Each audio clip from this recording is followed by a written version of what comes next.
Praise the Lord. கர்த்தருடைய பரிசுத்த நாமத்துக்கு மகிமை உண்டாவதாக.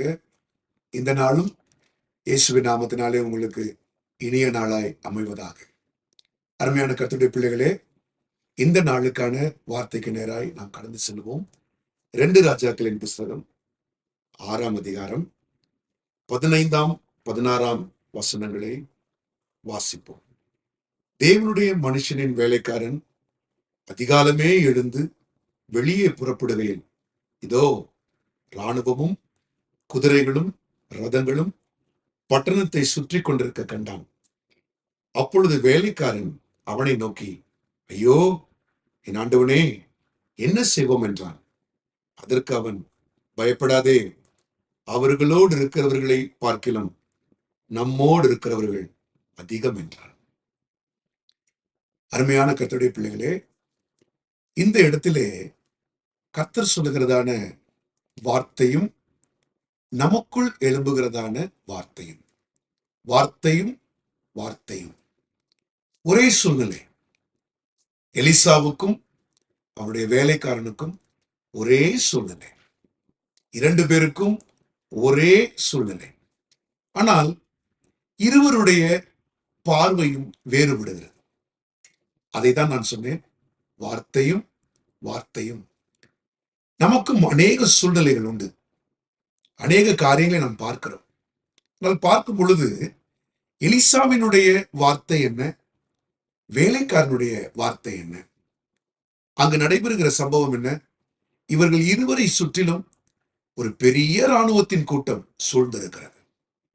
ஆனால் இந்த ஒரே சூழ்நிலையை இருவரும் பார்க்கும் பொழுது பயந்து போன, தேவனுடைய வார்த்தையில் இல்லாத கேயாசி சொல்லுகிறான், ஐயோ ஐயோ என் ஆண்டவனே. பலவீனத்தின் சத்தம். இந்த காலைவெளியிலே ஆவியானவர் நம்மோடு பேசுவாராக. எந்த சூழ்நிலையை பார்த்தாலும் ஐயோ அந்த வார்த்தை சொல்லாதீங்க. ஏன்? அது பலவீனத்தின் வார்த்தை. முடியாது சொல்லாதீங்க, பலவீனத்தின் வார்த்தை. நாம் என்ன செய்வோம் சொல்லாதீங்க. செத்து போனால் தாவில்லை சொல்லாதீங்க. இதெல்லாம் பலவீனத்தின் சத்தம். ஆனால் அதே சூழ்நிலையில் இருக்கிற எலிசாவின் வார்த்தை என்ன? அவன் சொல்லுகிறான், அவர்களோடு இருக்கிறவர்களை பார்க்கிறோம் நம்மோடு இருக்கிறவர்கள் அதிகம். ஆம் கர்த்தருடைய பிள்ளைகளே, தேவனிடத்தில் விசுவாசம் உள்ள நம்மோடு கூட இருக்கிற சேனை, தேவனுடைய பலம், தேவனுடைய கரம், அது பெரியது. நீங்கள் எதையெல்லாம் எதிர்த்து கொண்டிருக்கிறீர்கள், இதையெல்லாம் எதிர்த்து நோக்கி போகிறீர்கள், பயப்படாதீர்கள். உலகத்தில் இருக்கிறவனை பார்க்கிலும் நம்மோடு இருக்கிறவர் அவர் பெரியவர்.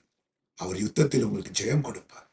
பாருங்கள், இதே போல் ஒரு சூழ்நிலையில் தான் யோராம் என்கிற இஸ்ரவேலின் ராஜா, யோசபாத் என்கிற யூதாவின் ராஜா, ஏதோமின் ராஜா, 3 பேரும் 3 நாட்களுக்கு வனாந்திரத்திலே தண்ணீர் கிடையாமல் அலைகிறார்கள். Situation is common, situation is similar. சூழ்நிலை 3 ராஜாவுக்கும் 3 ராஜாவுக்கும் தண்ணி இல்லை. ஆனால் அந்த யோராம் என்கிற இஸ்ரவேலின் ராஜா 3 நாட்கள் தண்ணீர் கிடையாத போது அவனும் என்ன சொல்லுகிறான், ஐயோ இந்த ஆண்டவர் சத்துருவின் கையில் எங்களை ஒப்பு கொடுப்பதற்கு அழைத்து வந்தார். Negative thought, negative word. ஆனால் அங்க இருக்கிற யோசபாத்தின் வார்த்தை என்ன? கர்த்தர் மீது நம்பிக்கையுள்ள அந்த யூதாவின் ராஜாவாகிய யோசபாத் என்ன சொல்லுகிறான் தெரியுமா? இங்கே நாம் விசாரிப்பதற்கு தேவனுடைய மனுஷன் ஒருவரும் இல்லையா? பிரியமானவர்களே, இந்த ரேமா, இந்த மறைவான மன்னா, இந்த வார்த்தை தான் எந்த சூழ்நிலையிலும் நம்மை நடத்தும். அவன் பாருங்கள், சூழ்நிலையின் மத்தியில் வார்த்தையை தேடினான். யோராம் சூழ்நிலையின் மத்தியில் நெகட்டிவான காரியத்தை அறிக்கை செய்தான். அது நடந்தது என்ன தெரியுமா? வார்த்தையை தேடின யோசபாத்துக்கு எலிசாவின் மூலமாக வார்த்தை கொடுக்கப்பட்டது.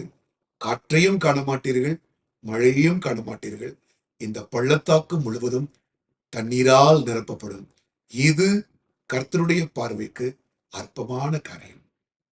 ஆம், கர்த்தர் நமக்கு வார்த்தையை கொடுக்கிறார், வார்த்தையில் நடத்துகிறார், வார்த்தைக்குள் இருக்கிறோம். கண்டிப்பாக சொல்லுகிறேன், அந்த வார்த்தை கொடுக்கப்பட்டது என்றாலே வார்த்தையானவரும் நம்மோடு கூட வருகிறார். யுத்தத்தை அவர் செய்கிறார். தோல்வி சத்துருவுக்கு, ஜெயம் நமக்கு. இந்த நாளிலும் கர்த்தர் உங்களை ஜெயமாய் வைப்பாராக. ஆமென். ஜெபிப்போமா?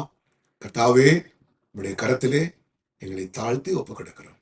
ஆமாண்டவரே, எங்களுடைய பலவீனமான வார்த்தையை நாங்கள் மாற்றி பலமுள்ள வார்த்தையை அறிக்கையிட இந்த நாளிலே கொடுத்த ரேமாவுக்காய் உமக்கு ஸ்தோத்திரம். உலகத்தில் இருப்பவனை பார்க்கிலும் எங்களில் இருக்கிற தேவன் நீர் பெரியவர். நாங்கள் எலிசாவை போல, யோசபாத்தை போல நல்ல வார்த்தைகளை அறிக்கையிட்டு ஜெயம் எடுக்க இந்த நாளிலே எங்களுக்கு உதவி செய்யும். சோர்ந்து போயிருக்கிற, பலவீனப்பட்டிருக்கிற உள்ளங்களை கர்த்தர் பலப்படுத்தும். வார்த்தையினாலே எங்களை கட்டி எழுப்பும். நாங்கள் வார்த்தையை ஒவ்வொரு நாளும் அறிக்கை எடுக்கிறோம். மறைவான மன்னாவை எங்கள் நாவிலே எங்கள் கர்த்தர் வைக்கிறேன். நாங்கள் ஜெயமெடுக்கிறோம், ஜெயிப்போம் ஆண்டவரே.